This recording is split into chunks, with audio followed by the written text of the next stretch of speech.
What's going on, guys? Hyper here. Let's talk about the 2018 MDI. So hype for this has been building over the past few weeks, especially now that the tournament realms have gone online and a bunch of streamers have been streaming it, setting up characters, doing some speed runs and everything. And I just wanted to go over pretty much everything that you can expect from the MDI, maybe some things that you didn't know, maybe some things that you might have already known, but I will just give you a rundown of how it's going to go down and what the specifications on the tournament realms are, and how everything will work out in the different stages of the tournament. So first of all, you'll see players, or you'll see me mention the tournament realm, and this is just a special realm created by Blizzard where all of the competitors are have a character, and they can set up multiple characters, as many as they want, so they can multi-class. And they also can just buy items, legendaries, and everything, so they don't have to worry about having to grind that out on their main characters on live servers. So, for example, if you don't play a warrior usually, but maybe warrior is really good in one of the dungeons, then you're just free to set it up on the tournament realm and then practice with it on the tournament realm. Every item on this realm will be scaled to 970 eye level, and they will have a variety of options from vendors, obviously, to buy them from. And you will also have regular relics with Netherlight Crucible traits, which for the previous MDI we didn't have available. And then for this MDI, they actually added tier 21 along with all of the trinkets from TOS. And you also still have tier 20 available from Tomb of Sargeras. But you do not have any trinkets, so no glaives, which is a big one for tanks and some melee DPS. The trinket was insane. So we'll see tanks actually resort to some other choices. And no gear at all from Nighthold or any previous raids. As far as trinkets go, you get every single dungeon trinket except for trinkets from Violet Hold and Seat, because those are kind of two unique dungeons. One is not scalable, and the other one obviously was introduced later in a later patch. But as far as the regular Mythic Plus trinkets go, everything is available on the tournament realm. Now, as far as tertiary stats, they do not work, so if you have avoidance gear, it just gets scaled down to like such a minimum amount that it doesn't make a difference.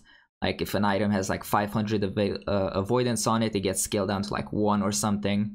At least this is how it did work before. I don't know if they completely disabled it.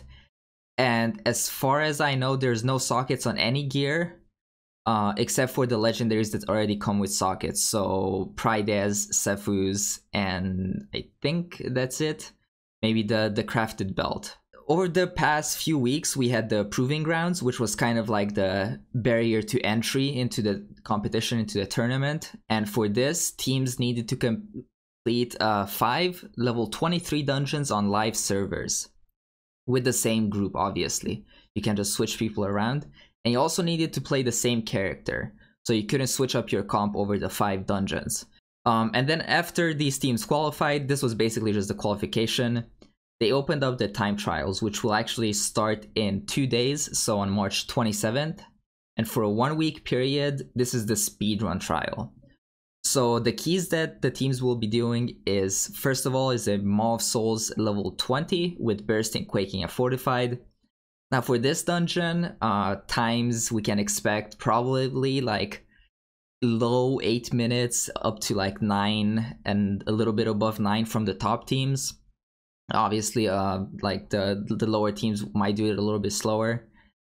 But there has been some interesting and insane strategies that I've seen from videos who've already completed it in like around 9 minutes. Because obviously if you complete a dungeon in 9 minutes, you can only last once, so you have to use it very sparingly, and since you only get 1 for the entire run. And as far as classes, I saw Windwalker monks do really well, blood DKs, a lot of blood DKs, and like some paladins, but mostly resto druids as far as AoE. And then obviously mages and warlocks are both really good classes for this as well. The second key is an Upper Karazhan 22 with Raging, Explosive, and Tyrannical. So it makes sense that for Upper Karazhan they would put Tyrannical, since on Fortified this key is a little bit of a joke on a 22. So with Tyrannical you actually have to have some strats for the bosses, and even though it's only a 22, you gotta keep in mind that these teams are used to running like 27, 28s even. And on live servers, many of them will actually have lower eye level, especially tanks. Most tanks are around like high 960s, and on the tournament realm, they obviously get scaled to 970. And they have those high eye level trinkets to go with it as well. So for upper, I'm expecting to see a lot of Prot Warriors, maybe Blood DKs, depending on what DPS comp they're running. A lot of teams are probably going to run a super cooldown heavy, like burst DPS comp. For example, Demon Hunter's super good because this dungeon is all about just melting the bosses as fast as possible and moving on. Because you don't have to deal with trash outside of it. There's like one big trash pool, and that gives you like most of the percent that you need throughout the dungeon. And Warrior obviously is really good for the second boss, because you can spell reflect those missiles and the boss just takes increased damage. And it also just does a lot of damage. And Blood DK is obviously really good because of the leech and all of the utility that they bring. Maybe potentially we can see some paladins for comps that might be running triple range DPS and maybe don't have the interrupts, but it's pretty unlikely. Even though paladins could just deal with all of the interrupts on the second boss, I feel like the other tanks might just bring more utility to this. Then for Neltharions layer 24, this is the last key with Sanguine, Grievous, and Fortified.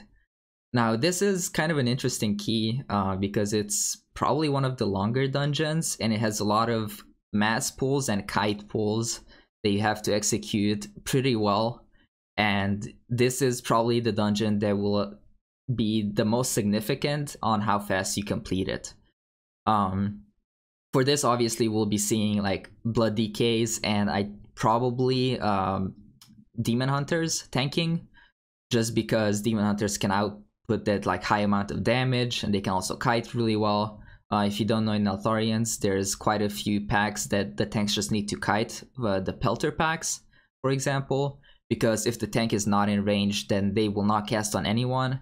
And on a higher key like a 24 with Fortified, you don't want to worry about your DPS dying, so you just put your tank out of range and everyone is free to damage. Even your healer can pump DPS out while your tank is just running away. So the way this will work is Blizzard will take the times from each of the dungeon you completed, so the Maw, Upper, and Neltharions, take the time you completed in, your fastest time, and add them all up together, and that is your overall time. Obviously, Maw of Souls has the shortest timer, and then Neltharions I think is the longest. I'm pretty sure it's longer than Upper Kara. So that is where most of the time will be made up. So then Blizzard will take the top 8 teams from each region and then move them onto the regional stage.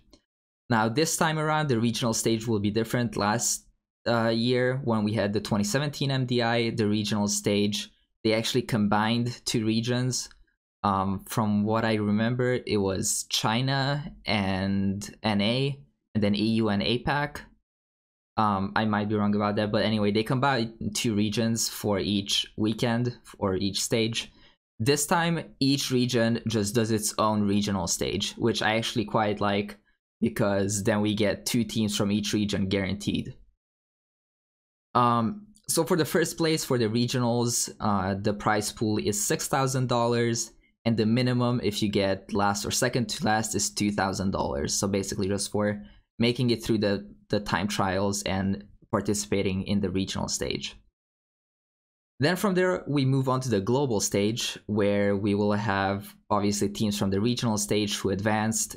So 2 teams from each region, and they will be seeded into a bracket. And again, this, just like the regional stage, will be a best of 3 with double elimination.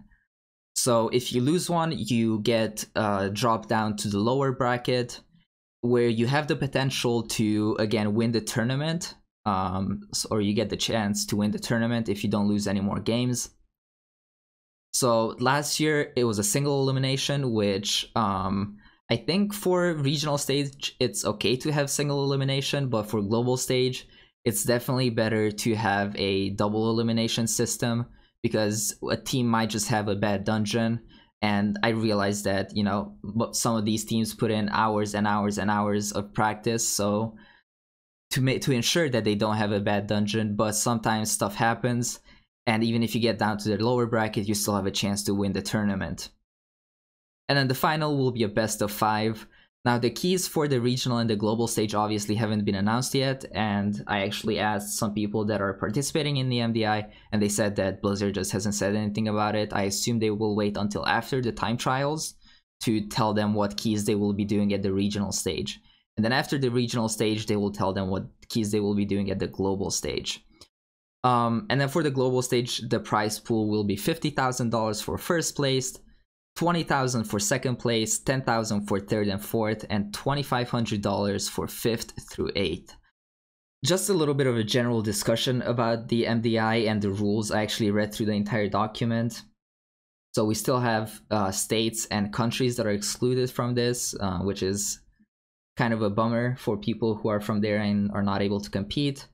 But last year we had a little bit of an incident with someone taking, I believe it was Quinn's name, on the tournament realm during the regional stage, and he had to reset up his UI, and he had some his UI wasn't proper or whatever during the regional stage run because someone else took his name. And they did not add any rules to the rulebook about players taking other players' nicknames, you know, Battle ID or Blizzard ID or whatever.